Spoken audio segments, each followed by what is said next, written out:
नैनं छिन्दन्ति शस्त्राणि नैनं दहति पावकः न चैनं क्लेदयन्त्यापो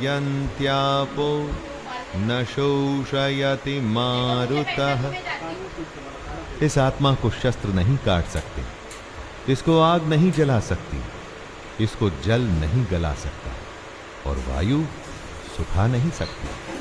आत्मा कोई वस्तु नहीं कि कट जाए, जल जाए या सूख जाए। आत्मा के इसी स्वरूप को कृष्ण समझा रहे हैं। जैसे कपड़ा फटता है, गल जाता है, उसी तरह से आत्मा को कोई वस्तु समझना भूल होगी। उस आत्मा को अपनी इस दुनिया की किसी चीज से मत तोलिए। आत्मा किसी के भी जैसी नहीं, उसका कोई दूसरा उदाहरण संभव ही नहीं। आत्मा अपने आप में विरली और अनूठी है। ये हमसे पहले भी थी और आगे भी। अनाज जे उगस एमां रस प्रदान करवानुं काम स्वयं चंद्रदेवनुं છે। ચંદ્રદેવ એમાં રસ પ્રદાન કરે છે બધી ભાજીઓમાં। ત્યારે આપણે જમવાનું બનાવીએ ત્યારે એમાં ભાજીનો આપણને સ્વાદ લાગે છે। સૂર્ય દેવતા છે જે પ્રકાશ પાત્ર આખા વિશ્વમાં। વિચાર કરો કે એક દિવસ સૂર્ય બી ન ઉગે તો આપણી દિનચર્યા ચાલે? હા, 24 કલાકનો દિવસમાંથી સૂર્ય જ ન ઉગે 12 કલાક 10 કલાક તો આખો સમય તો રાત્રિનો રહે, પછી બીજા દિવસે આપણી દિનચર્યા ચાલે કેવી રીતના? તો આ વસ્તુ છે। તો આપણા દેવતાઓનું ઋણ છે આપણી પર, આપણા પિતૃઓનું ઋણ છે, આપણા ઋષિઓનું ઋણ છે। ઋષિઓનું ऋण એટલે માટે કે આજે એમણે ભગવદ્ ગીતા, ભાગવતમ અને અનેક પ્રકારના ગ્રંથોની રચના કરી છે। અહીં આપણે વાંચીશું, એને ગ્રહણ કરીશું આપણે અને આવી રીતે પ્રચાર કરીશું તો આપણે ઋષિઓના ઋણમાંથી આપણે ઉરણ થશું। અને આપણા પિતૃઓનું ઋણ છે, તો પિતૃઓએ આપણને આ શરીર પ્રદાન કર્યું। આજે જયરામ કાકા કાકી હતા તો આજે છોકરો થયો, છોકરી થઈ, તો આ ઋણ છે આપણી પર। આ માતા પિતાનું ઋણ છે કે એમના થકી આપણને આ શરીર પ્રદાન થયું છે। એમના શરીર એમના પિતાઓના આપણા દાદા દાદી થકી થયું છે। તો આ ઋણ છે આપણા પિતૃઓને આપણી પર। આજે જો પિતૃની વિધિ કરે તો શાની માટે છોકરાઓને જ આપણે માન્યતા આપી છે।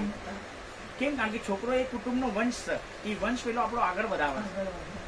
એ પિંડદાન કરશે આપણું, ત્યારે આપણા પિતૃઓનું મુક્તિ પ્રદાન થશે। કારણ કે પિંડદાન કરતી વખતે બી આપણે તર્પણ કરતી વખતે પણ આપણે જળ આગળ નાખવું પડે, પછી જળ પછી આપણા જેટલા પણ પિતૃઓના નામ લે એના અંગૂઠા દ્વારા જળ આપણે આપી। એવી રીતે આ 4 આંગળી અને 5 આંગળી બધું આ તો કહેવાય છે ને કે આ બધું તો આપણે નજરે જોયા છે। આ કાકી છે, આ બાબુ પરમ ચેતના પરમાત્મા જ છે એકબીજા બેઠા છે। એક આ મોટી લેવલની વાત કરે છે જે સંતો મંતો ની છે। કારણ કે આપણા દરેકના હૃદયમાં પરમાત્મા જ છે। પરમાત્મા છે કરીને આપણે હમણાં ચાલી રહ્યા છે, બોલી રહ્યા છે બધું। હવે શરીર હમણાં આત્મા નીકળી જાય, પરમાત્મા નીકળી જાય તો એ શરીર આપણી માટે શરીર થઈ ગયું। પછી હવે એમાં બધું જ છે, 2 હાથ છે, 2 પગ છે, આંખ છે, મોઢું છે, બધું જ છે, પણ કેમ નથી ઉઠી રહ્યા? કેમ? કારણ કે એમાંથી આત્મા નીકળી ગઈ, એમાંથી પરમાત્મા નીકળી ગયા, એટલે પછી એ સ્થૂળ શરીર થઈ ગયું। કહેવાય છે કે આપણા બધામાં જ પરમાત્મા રમી રહ્યો છે। આ તો આપણી જોવાની દ્રષ્ટિ અલગ થઈ ગઈ છે। બાકી કહેવાય છે ને કે મૃત્યુ એક યજ્ઞ બતાવ્યો છે। મૃત્યુ એમ કે તમે સંસારમાં તો આપણે જઈએ છીએ તો આપણને ખબર છે આપણે ઘી લગાવીએ, બરાબર, લાકડા હોય, યજ્ઞની બધી સામગ્રી સંસારમાં હોય। અને એ અંતિમ આપણું પોતે આપણે આપણું શરીર વાળીને પરમાત્માને યજ્ઞ રૂપે શાસ્ત્રમાં કહેવાયું છે કે આપણે પરમાત્માને એટલે ભસ્મ કોની લગાવશે? શંકર ભગવાન। કે આ છેલ્લી વાર આવ્યો વ્યક્તિ આની પાછળ રામ નામ સત્ય હે। તો એ શંકર ભગવાન બહુ પ્રિય, જે રામનું નામ લેતો હોય શંકર ભગવાન બહુ પ્રિય। તો કે આના થકી મારા રામનું નામ લેવાયું છે, એટલે ભગવાન ભસ્મ લગાવે। ભગવાન ભસ્મ નહીં લગાવતા। તમે સોચો જયારે ખાલી મૃત શરીરની પાછળ રામ નામ સત્ય બોલવાથી ભગવાન ભસ્મ લગાવતા હોય તો આપણે આપણું આખું જીવન પર્યંત જો રામ નામ લઈએ તો મારું નામ કેટલો ખુશ થાય। એટલે માટે હરિનામ વગર કયા છે? બાકી આવ્યા છે જવાનું બધાને જ છે। મારા પછી તારો, તારા પછી મારો, આગળ પાછળ બધા જ જવાનું છે, બધાના પોતપોતાના સ્ટેશન ઉતરવાનું છે।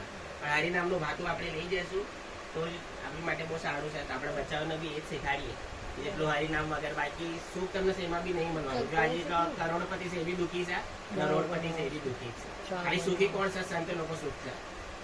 હું જો ને સંત લોકો કેમ કે એના કોઈ ચિંતા જ હોય ના હોય એ મગ્નમાં જ હોય। કેમ કે નામની સાધનામાં એ રામ રામ રામ રાધા જે તમને જે તમારી શ્રદ્ધા હોય એ નામ લેતો જ હોય છે, ભગવાનનું નામ લેતો જ હોય છે। એટલે હરિનામ વગર તો સારું છે। તમે ભગવદ ગીતા તો વાંચો જ છો, 12 દિવસ આ કરજો, કેમ કે આ જ બહુ મહત્વનું છે એમના માટે। અને ગીતામાં બી ભગવાને કીધું છે કે સર આપણે કણ કણમાં પરમાત્મા છે। પણ મેં વચ્ચે ગીતા વાંચી તો એમાં મને જાણવા મળ્યું કે પરમાત્મા આપણામાં નહીં, આપણે પરમાત્મામાં છે।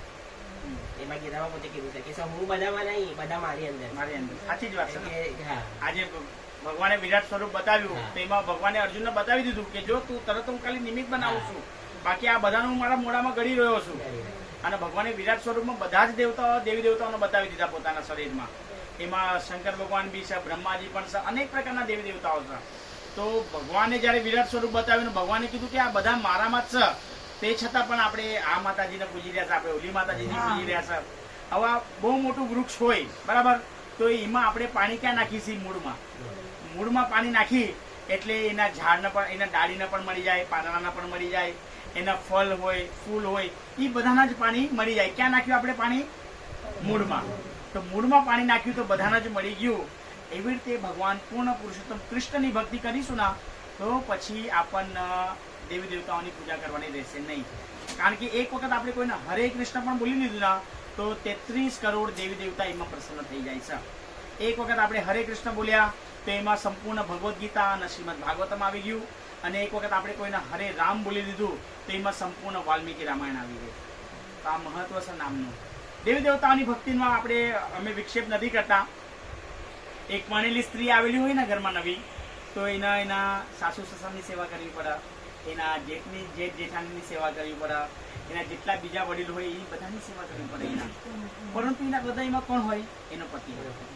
તો એવી રીતે સંસારમાં આપણે આવ્યા છે ને તો આ બધા જેટલા પણ દેવી દેવતાઓ છે ને બધાના નમસ્કાર કરો, તમે પ્રણામ કરો. એમના પ્રણામ કરવાની માટે અમે ના નથી પાડતા, પરંતુ ભક્તિ પૂર્ણ પુરુષોત્તમ ભગવાન કૃષ્ણની કરો.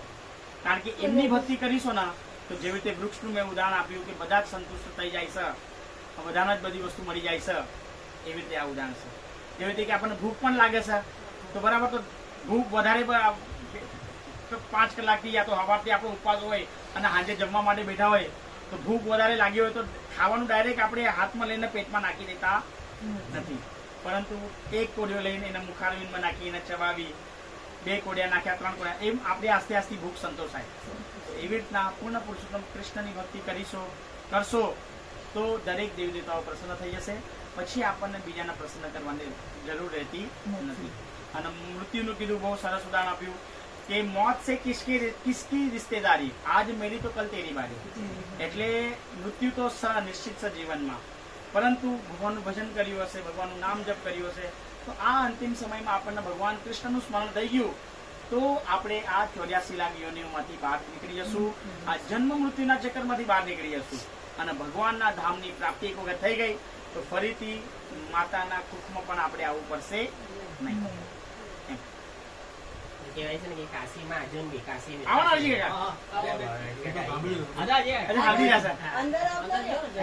અને કે છે પોતે મૃત્યુ શરીર આવીને રામ નામનો મંત્ર બોલે. કાશીમાં અર્જુન બી કહેવાય તો મોક્ષની નગરી છે ને કાશી, એટલા માટે તો કહેવાય, એટલે જ કહેવાય છે ને કે રામ નામનું, કૃષ્ણ નામનું, એનું હરિ નામનો બહુ મહિમા છે. અને એ જો આપણે ચૂક્યા તો પછી નરકી ગયા. જેને સાહેબે કીધું કે પાણી મેં મીન પ્યાસી મોહે દેખાતા આવ્યા હશે. મછલી પાણીમાં જ રહી જાય, પાણી યોદ્યા કરે, પાણી યોદ્યા કરે. તો આપણે બી સહ પરમાત્માની અંદર આપણે ગોતી રહ્યા છે, આપણે એ સુખને આપણે સમજી જ નથી રહ્યા, એટલે તો આપણે દુઃખી છે ને. એવી રીતે મછલી પ્યાસી છે એવી આપણે બી હરિનામના પ્યાસી. સંતો મંતો આપણને ઘડી ઘડી એ સમજાવીને ગયા હતા, આપણે એવા માયામાં ફસાયા હતા કે આપણે સમજવા જ નથી મળ્યું. કાશી નગરી આખી ભગવાન શંકર ભગવાનના ત્રિશુલ પર ઉભી છે અને એ આપણા પૃથ્વીલોકમાં કોઈ વસ્તુમાં આવતી નથી. એટલે પ્રલય પણ થશે તો કાશી નગરી ભગવાનની ત્રિશુલની પર સ્થિત રહેશે. અને ભગવાન સ્વયં શંકર ભગવાન બી 80,000 નામ જપ કરે છે. ભગવાન રામ નામ, ભગવાન જે ધ્યાનમાં રહેશે ને, આપણે જોયું શંકર ભગવાન હંમેશા ધ્યાન જ હોય છે, તો એ ભગવાનનું 80,000 નામ રામ ભગવાનનું લેશે એમ. અને જે ભગવાન શંકરની ભક્તિ કરે છે એ શંકર ભગવાનની ભક્તિ, ઈ ભક્તને ભગવાન શંકર હંમેશા ભગવાન કૃષ્ણ, ભગવાન વિષ્ણુ, ભગવાન રામ આ ત્રણની પાસે ડાયવર્ટ કરે કે મારા જે આરાધ્ય દેવ છે હું તમને એમની પાસે લઈ જઈશ. નરસિંહ મહેતાએ પણ ભગવાન શંકરની ભક્તિ કરી હતી તો ભગવાનની પાસે એ જ માંગ્યું કે તમારા આરાધ્ય દેવ કોણ છે? તો કે મારા આરાધ્ય દેવ તો ભગવાન કૃષ્ણ, ભગવાન રામ છે. તો કે ઠીક છે, મને એની જ ભક્તિ આપો. તો ભગવાન નરસિંહ મહેતાને પણ ભગવાન કૃષ્ણની ભક્તિ ભગવાન શંકરે આપી એમ. એટલે એમના પ્રેમાનંદ મહારાજ થયા, તમને બધા જ ખબર છે. પ્રેમાનંદ મહારાજ બી કાશીમાં રહ્યા 10 વર્ષ. ત્યાં એમને શંકરજી હારે એમનો ભેટો થયો ને શંકરજી એમના રાધાના માં બોલો પોતે કે આવો છે. એટલે આ આ કલિયુગની વાત કલિયુગની વાત છે. આપણે બધી પુરાણોની વાત કરી પણ કલિયુગમાં પ્રેમાનંદ મહારાજ જેની બેવ કિડની ફેલ બોલો તે છતાં પણ જીવન ચાલી આપણે નવું છે જીવી રહ્યા છે ને ચાલી રહ્યા છે. રાધારામથી ચાલી રહ્યા આજે હવાના 2:30 વાગે ઉભા થઈ જાય છે અને પછી પોતાના અનુયાયીઓની સાથે આખું વૃંદાવન પરિક્રમા કરે છે, બધાના દર્શન આપે છે, રામ રામ રાધા રાધા રાધા રામ જપે છે એમ. અને અમારા જે આપણે કીર્તન બી કર્યું હમણાં હરે કૃષ્ણ મહામંત્રનો, તો એનો પણ ભાવાર્થ એ જ છે કે હે રાધારાણી માતા. આમાં 3 શબ્દ છે, એક તો હરે, કૃષ્ણ અને રામ. તો હરે એ રાધારાણી માતાનું નામ છે. આપણે રાધારાણી માતાનું નામ છે રાધા, પરંતુ આપણે શું કહીએ છીએ રાધે. આજે તમે વૃંદાવનમાં જાઓ ને તો બધા શું કહે છે રાધે રાધે રાધે. સાયકલ ચલાવવા વાળો બી હશે ને તો એ બી કહેશે રાધે રાધે એમ. તો કોઈ રાધા નથી કહેતું, પરંતુ શું કહે છે રાધે. તો એવી રીતે રાધાની માતાનું નામ છે હરા. તો આપણે અમે લોકો પ્રેમથી કહીએ છીએ એમને હરે. અને કૃષ્ણ ભગવાન પૂર્ણ પુરુષોત્તમ છે અને રામ સ્વયં આનંદના સ્કંદના દેવતા છે. તો આ 3 નામ ભગવાન હરે કૃષ્ણ મહામંત્રમાં પણ છે. અને એનો મિનિંગ જ એ થાય છે કે આપણે રાધાની માતાની પાસે પ્રે કરી રહ્યા છે કે હે રાધાની માતા, તમે મને ભગવાન કૃષ્ણની સેવામાં લગાડો. કારણ કે કૃષ્ણનું કામ શું છે? એપ્લિકેશન લઈને ફાળવાનું. એપ્લિકેશન લઈને ફાળવાનું કામ કૃષ્ણનું છે, પરંતુ એ એપ્લિકેશન આપણે રાધાની માતાને આપીએ છીએ ને કે રાધાની માતા પ્લીઝ તમે મારું થોડું એમને કન્સિડર કરો કે આ મારી એપ્લિકેશન છે. તો અગર રાધાની માતાના થ્રુથી એ એપ્લિકેશન ગઈ હશે ભગવાન કૃષ્ણની પાસે અને રાધાની માતાએ પોતે આપી હશે, તો પછી કૃષ્ણ ભગવાન વાંચશે કે નહીં મારા રાધાની માતા પાસેથી આવી છે.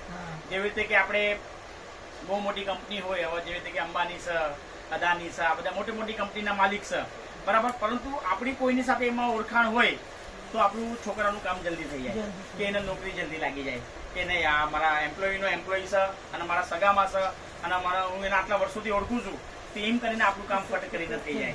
અને એને આટલી મોટી આ અનંત કોટી બ્રહ્માંડનો નાયક છે, એમના એવરીડે 56 ભોગના ભોગ લાગે છે એમના.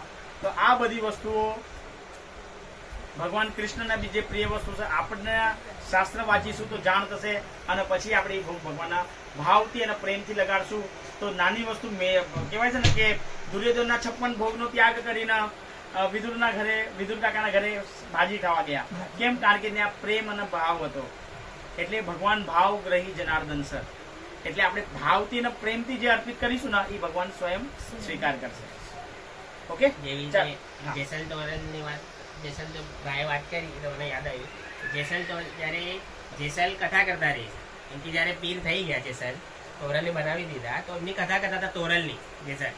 તો આખું ગામ બેઠું હતું અને કથા કરી રહ્યા હતા. અને જેસલ સ્નાન આપણે તોરલ સ્નાન કરવા બેઠા હતા તો તોરલને કીધું હતું કે સ્નાન કરવા બેહા ના ત્યારે કે કોઈ ડોક્યું કાઢીને ભાગા ના એ જ સમજે કે તારો પરમાત્મા છે. હવે અહીંયા કથા કરી રહ્યા છે જેસલ અને અહીંયા તોરલ સ્નાન કરવા બેઠી છે અને ત્યાં ડોક્યું કરીને ત્યાં જોવો છે તો કોઈ ભાગા છે અને ત્યાં તોરલ ભાગે છે એની પાછળ. ત્યારે તોરલના ભાન નહીં હતું, તોરલ નિર્વસ્ત્ર રહી આખા ગામની ભાગા છે તોરલ. ત્યારે જેસલ બધા ગામ વાળા કિસ્સે હરી કિસ્સે જેસલ તમે જેની કથા કરી રહ્યા છો જે તોરી રાણીની એ તો કિસ્સે આ વસ્તુ નિર્વસ્ત્ર તેનો ભાગ તો જેસલ બહુ બિચારો નજીક થઈ જાય બહુ દુઃખ થાય છે.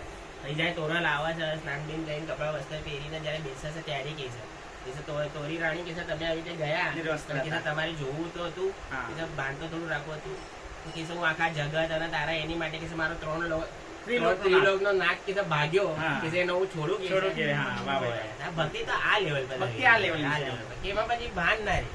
આપણે તો કેવું ભક્તિ બી કરી છે જગત નો બી ડર છે કેમ કે આપણે ભક્તિ લાઈનમાં ગયા તો પરીક્ષા બહુ થાય એટલે હદ પાર વગરની થાય.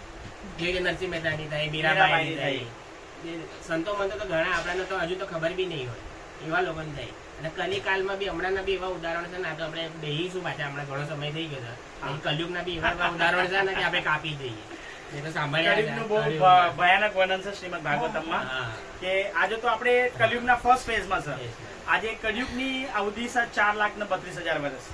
એમાંથી હજુ 5,500 જ વર્ષ થયા છે અને આ 5,500 વર્ષમાં આપણે જોઈ રહ્યા છે કે કેટલું પાપ વધી રહ્યું છે. આજે આપણે ટીવી ચાલુ કરીને સમાચારમાં જોઈને પેપર વાંચી કલિપુરાણ પેપરના મેં અમારા મંદિરમાં કલિપુરાણ કહી છે કે કલિયુગમાં આ પુરાણ છે કે પેપર બધા વાંચે છે અવારવારના સમય કાઢીના. પરંતુ એ પેપરમાં શું હોય છે? એ પેપરમાં આનું મર્ડર કરી દીધું, અહીંયા આ ચોરી થઈ, અહીંયા આ સ્કેમ થયો, અહીંયા આટલો ફ્રોડ થયો. એ જ બધી વસ્તુ પેપરમાં હોય છે. પેપરમાં આપણને કોઈ સારી વસ્તુ જાણવા મળે છે? કોઈ સારી વસ્તુ જાણવા પેપરમાં નથી મળતી. એટલે એ કલી પુરાણ છે, કલિયુગનું પુરાણ છે પેપર. એટલે એમાં એટલો સમય ના આપતા જેટલો સમય આપણે ભગવદ્ ગીતા ભાગવતમ આ વાંચવા આપશું તો આપણને કંઈક ભગવાનના વિશે, ભગવાનના જન્મના કર્મ દિવ્ય છે આના વિશે જાણીશું ને તો જીવન મરણના ફેરામાંથી, કારણ કે આ ભવબંધન છે. આજે આપણે ભવબંધનમાં ફસાયા છે, તો આ ભવબંધનમાંથી આપણે પાર ક્યારે ઉતરીશું? કે જ્યારે ભગવાનના જન્મના કર્મ આ દિવ્ય વિશે જાણીશું ત્યારે આ ભવબંધનમાંથી છૂટીશું. આ ભવબંધન એક રોગ છે, આ મહારોગમાં આપણે ફસાયા છે. એમ તો વધુ સમય ન લેતા 9:30 થઈ ગયા છે. હા, તો આપણે સમય મળશે એવી રીતે અમે પાછા આવતા રહીશું અને આવી રીતે થોડું કથા કીર્તન એ બધી આપણી વસ્તુ કરતા રહીશું. બરાબર? ઓકે, આપણે એક શાંતિની પ્રાર્થના કરીએ. હે નાથ જોડી હાથ પાએ પ્રેમથી સહુ લાગીએ, શરણું મળે સાચું તમારું એ હૃદયથી માંગીએ. જે જીવ આવ્યા આપ પાસે ચરણમાં અપનાવજો, પરમાત્માએ આત્માને શાંતિ સાચી આપજો. વળી કર્મના યોગે કરી જે કુળમાં એ અવતરે, ત્યાં પૂર્ણ પ્રેમે ઓ પ્રભુજી આપની ભક્તિ કરે. 184 બંધનોને લક્ષમાં લઈ તમે કાપજો, પરમાત્માએ આત્માને શાંતિ સાચી આપજો. સુસંપત્તિ સુવિચારને સત્કર્મનો લઈ વારસો, જન્મો જન્મ તવ ભક્તિથી કીર્તાર પાર ઉતારજો. આલોકને તવ લોકમાં તવ પ્રેમ રંગ રંગ વ્યાપજો. પરમાત્માએ આત્માને શાંતિ સાચી આપજો. મળે મોક્ષ કે સુખ સ્વર્ગના આશા ઉરે એવી નથી, દ્યો દેહ દુર્લભ માનવીનો ભક્તિ કરવા ભાવથી. સાચું બતાવી રૂપ શ્રી રણ છોડ હૃદયે સ્થાપજો. પરમાત્માએ આત્માને શાંતિ સાચી આપજો. પરમાત્માએ આત્માને ચિર શાંતિ આપજો. પરમાત્માએ આત્માને ચરણોમાં તમારા રાખજો. હરે કૃષ્ણ કૃષ્ણ કૃષ્ણ હરે હરે, હરે રામ રામ રામ હરે હરે. હરે કૃષ્ણ કૃષ્ણ કૃષ્ણ હરે હરે, હરે રામ રામ રામ હરે હરે. હરે કૃષ્ણ કૃષ્ણ કૃષ્ણ હરે હરે, હરે રામ રામ રામ હરે હરે. નિતાય ગૌર પ્રેમાનંદે હરે હરે.